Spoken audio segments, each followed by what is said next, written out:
ಶ್ರೀ ಗುರುಭ್ಯೋ ನಮಃ.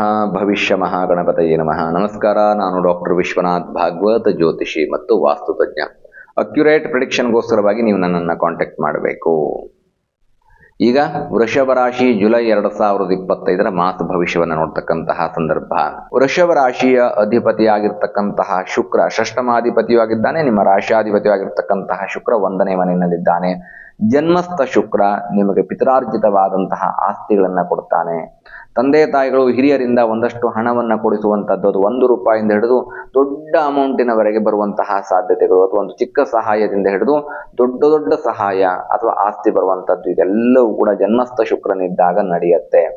ಪಿತರಾರ್ಜಿತ ಆಸ್ತಿಗೋಸ್ಕರ ಕೇಸ್ ಹಾಕೊಂಡಿರ್ತಕ್ಕಂಥವ್ರು, ಅಥವಾ ತಂದೆ ತಾಯಿಗಳು ಯಾವುದೋ ಹಣ ಕೊಟ್ಟರೆ ನನಗೆ ಸಹಾಯವಾಗ್ತಿತ್ತು ಅಂತ ಉತ್ತಮವಾದಂತಹ ರೀತಿಯಲ್ಲಿ ಯೋಚನೆ ಮಾಡುವಂಥವ್ರು, ಇವರೆಲ್ಲರಿಗೂ ಕೂಡ ಅತ್ಯಂತ ಹೆಚ್ಚು ಶುಭವಾಗುವಂತಹ ಕಾಲ ಜುಲೈ 2025. ಹಾಗೆ ಸುಖಾಧಿಪತಿಯಾಗಿರ್ತಕ್ಕಂತಹ ರವಿ, 4ನೇ ಮನೆ ಅಧಿಪತಿಯಾಗಿರ್ತಕ್ಕಂತಹ ರವಿ 2ನೇ ಮನೆಯಿಂದ 3ನೇ ಮನೆಗೆ ಪ್ರವೇಶವನ್ನು ಮಾಡ್ತಾನೆ. ಇದರ ಅರ್ಥ ಪ್ರಾರಂಭದಲ್ಲಿ ಒಂದು 15 ದಿನ ಸ್ವಲ್ಪ ಆವ್ರೇಜ್ ಹೆಲ್ತ್ ಇರುತ್ತೆ, ಆವ್ರೇಜ್ ರೆಪ್ಯುಟೇಷನ್ ಗೇನ್ ಆಗುತ್ತೆ, ಆವ್ರೇಜ್ ಗ್ರೋತ್ ಇರುತ್ತೆ. ಬಟ್ ತೃತೀಯಕ್ಕೆ ಬಂದ ನಂತರದಲ್ಲಿ, ರವಿ ಬಂದ ನಂತರದಲ್ಲಿ, ಅಂದರೆ 16ನೇ ತಾರೀಕು ಬರ್ತಾರೆ ಕರ್ಕಾಟಕ ರಾಶಿಗೆ, ರವಿಯ ಪ್ರವೇಶವಾಗತ್ತೆ. ಆ ನಂತರದಲ್ಲಿ ಅಂದರೆ ದ್ವಿತೀಯಾರ್ಧದಲ್ಲಿ extreme result, extreme growth, extreme health, extreme reputation growth ಆಗುವಂತಹ ಎಲ್ಲ ಸಾಧ್ಯತೆಗಳಿದ್ದಾವೆ. It means Ravi in good position. Ravi ಮತ್ತು ಶುಕ್ರ ಕೂಡ ಉತ್ತಮವಾದಂತಹ ಪೊಸಿಷನ್ನಲ್ಲಿದ್ದಾರೆ. ಗುರು ಬಹಳ ಚೆನ್ನಾಗಿದ್ದಾರೆ ನಿಮ್ಮ ರಾಶಿಗೆ.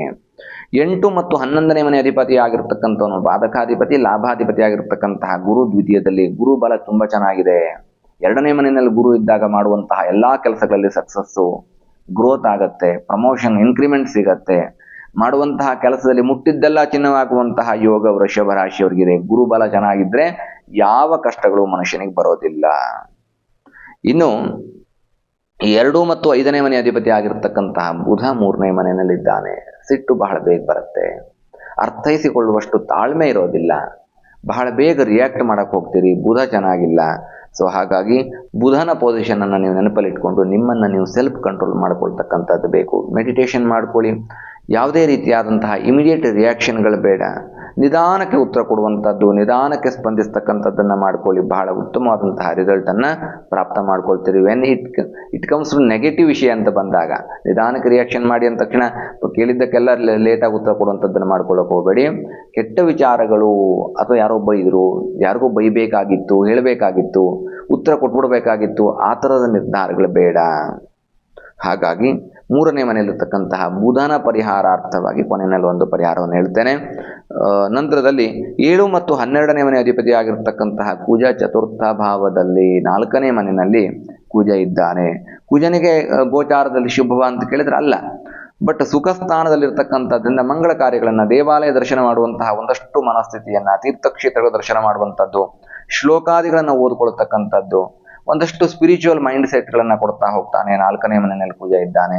ಸೊ ಹಾಗಾಗಿ ನಿಮ್ಮ ಗ್ರೋತ್, ಯಶಸ್ಸು ಅನ್ನುವಂಥದ್ದು ಕುಜನಿಂದ ಸಿಗಲಿ ಅಂತ ಪ್ರಾರ್ಥನೆ ಮಾಡ್ತೇನೆ. ಕೇತು ಕೂಡ ಅಲ್ಲೇ ಇದ್ದಾನೆ. ನೋಡಿ, ಕುಜ ಮತ್ತು ಕೇತುವಿನ ಕಾಂಬಿನೇಷನ್ನು ಒಳ್ಳೆಯ ಮನಸ್ಥಿತಿ ಇರುತ್ತೆ, ಒಳ್ಳೆಯ ವಿಚಾರಗಳ ಯೋಚನೆ ಇರುತ್ತೆ. ಬಟ್ ಅದನ್ನು ನೆಗೆಟಿವ್ ಆಗಿ ನೀವು ತೋರಿಸ್ಕೊಳಕ್ಕೆ ಹೋಗ್ತೀರಿ, ಅಥವಾ ನೆಗೆಟಿವ್ ಆಗ್ಬಿಡುತ್ತೆ ನೀವು ಮಾಡುವಂತಹ ಬಿಹೇವಿಯರ್, ಅಥವಾ ನೀವು ತೋರಿಸ್ತಕ್ಕಂತಹ ಆಡುವಂತಹ ಮಾತುಗಳು, ತೋರಿಸ್ತಕ್ಕಂತಹ ರೀತಿ, ಇದೆಲ್ಲವೂ ಕೂಡ ನಿಮ್ಮನ್ನು ಬಹಳ ಬೇಗ ನೆಗೆಟಿವ್ ಇಂಪ್ಯಾಕ್ಟ್ ಆಗುವಂತಹ ರೀತಿಯಲ್ಲಿ, ಅಥವಾ ನಿಮ್ಮ ಮೇಲೆ ನೆಗೆಟಿವ್ ಇಂಪ್ರೆಷನ್ ಕ್ರಿಯೇಟ್ ಆಗುವಂತಹ ರೀತಿಯಲ್ಲಿ ಮಾಡುತ್ತೆ. ಇದಕ್ಕೆ ಪರಿಹಾರಾರ್ಥವಾಗಿ ವಿಜಯಾಂಜನೇಯ ಸ್ತೋತ್ರ ಹೇಳ್ಕೊಡ್ತೇನೆ ಕೊನೆಯಲ್ಲಿ. ರಾಹು 10ನೇ ಮನೆಯಲ್ಲಿ, ರಾಹುವಿನ ಬಲವೂ ಇಲ್ಲ. ನೋಡಿ, ದೈಹಿಕವಾದಂತಹ ಆಸಕ್ತಿಗಳನ್ನು ಕಳೆದುಕೊಳ್ತಾ ಹೋಗ್ತೀರಿ. ಇಂಟ್ರೆಸ್ಟ್ ಕೊರತೆ, ಇಚ್ಛಾಶಕ್ತಿಯ ಕೊರತೆ ಜಾಸ್ತಿ ಆಗ್ತಾ ಹೋಗುತ್ತೆ. ಸೊ ಹಾಗಾಗಿ ಇಚ್ಛಾಶಕ್ತಿಯನ್ನು ಜಾಸ್ತಿ ಮಾಡ್ಕೊಳ್ತಾ ಹೋಗಬೇಕು. ಇಚ್ಛಾಶಕ್ತಿ, ಜ್ಞಾನಶಕ್ತಿ, ಕ್ರಿಯಾಶಕ್ತಿ ಸ್ವರೂಪಿಣಿ ಅನ್ನೋದಾಗಿ.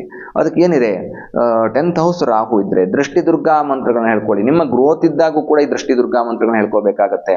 ಯಾಕಂತಂದ್ರೆ ಬಹಳ ಬೇಗ ಇಂಪ್ರೂವ್ ಆಗ್ತಾ ಇದ್ದಂತಹ ಸಂದರ್ಭದಲ್ಲಿ ದೃಷ್ಟಿ ಆಗತ್ತೆ. ಗೂಗಲ್ ಮಾಡಿ, ಇವೆಲ್ಲ ಸಿಗತ್ತೆ. ಸುಮ್ಮನೆ ಎಲ್ಲೆಲ್ಲೋ ಕ್ರಿಯೇಟ್ ಮಾಡ್ಕೊಂಡು ಹೇಳೋ ಮಂತ್ರಗಳಲ್ಲ, ದೃಷ್ಟಿ ದುರ್ಗಾ ಮಂತ್ರಗಳಿದ್ದಾವೆ. ಆ ದೃಷ್ಟಿ ದುರ್ಗಾ ಮಂತ್ರಗಳನ್ನ ಹೇಳ್ಕೊಳ್ಳಿ, ನಿಮಗೆ ಎಕ್ಸ್ಟ್ರೀಮ್ ಗುಡ್ ರಿಸಲ್ಟ್ ಸಿಗತ್ತೆ. ರಾಹುವಿನ ದೋಷ ಪರಿಹಾರವಾಗತ್ತೆ.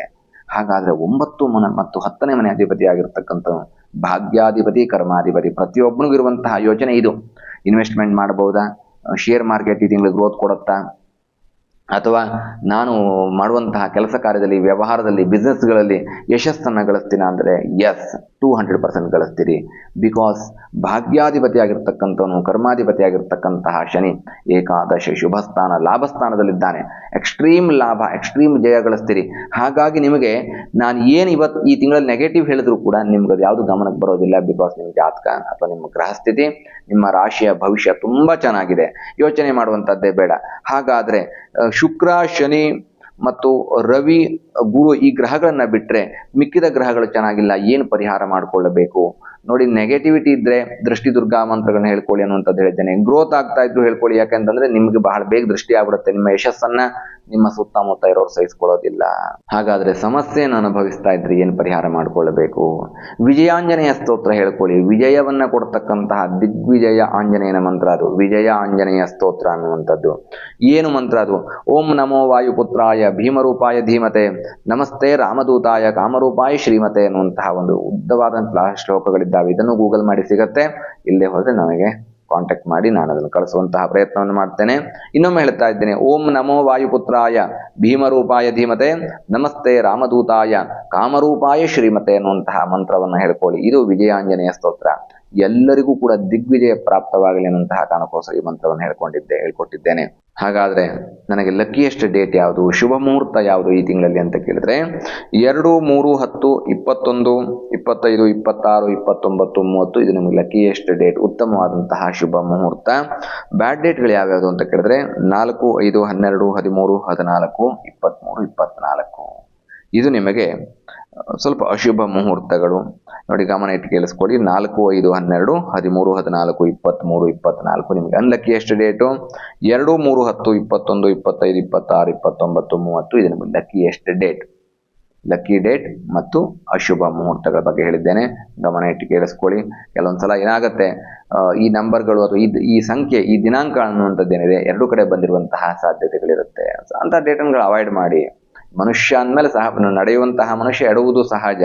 ಇಂಟೆನ್ಷನಲಿ ಹೇಳಬೇಕು ಅನ್ನುವಂಥದ್ದು ಇರೋದಿಲ್ಲ. ಅದು ಕಣ್ಣು ದೃಷ್ಟಿಯಿಂದ ಆಗುವಂತಹ ತಪ್ಪುಗಳು, ಸಣ್ಣ ಪುಟ್ಟ ತಪ್ಪುಗಳು. ನಡೆಯುವಂತಹ ಮನುಷ್ಯ ಎಡವಲೇಬೇಕು. ಹಾಗಾದ್ರೆ ನಿಮಗೆ ಹೇಳಿರ್ತಕ್ಕಂತಹ ವಿಷಯ ಸತ್ಯವಾಗಲಿ ಅನ್ನುವಂತಹ ಪ್ರಾರ್ಥನೆಯೊಂದಿಗೆ, ನೆಗೆಟಿವ್ ಫಲಗಳಿದ್ರೆ ಅದೆಲ್ಲ ದೂರವಾಗಲಿ ಅನ್ನುವಂತಹ ಪ್ರಾರ್ಥನೆಯೊಂದಿಗೆ ವೃಷಭ ರಾಶಿ ಜುಲೈ 2025 ಮಾಸ ಭವಿಷ್ಯವನ್ನು ಮುಗಿಸ್ತಾ ಇದ್ದೇನೆ ಸ್ನೇಹಿತರೆ. ಶುಭವಾಗಲಿ. ಶುಭಂ ಭೂಯಾತ್. ಲೋಕಾಹ ಸಮಸ್ತ ಸುಖಿನೋ ಭವಂತು. ಸಮಸ್ತ ಸನ್ಮಂಗಲಾನಿ ಭವಂತು.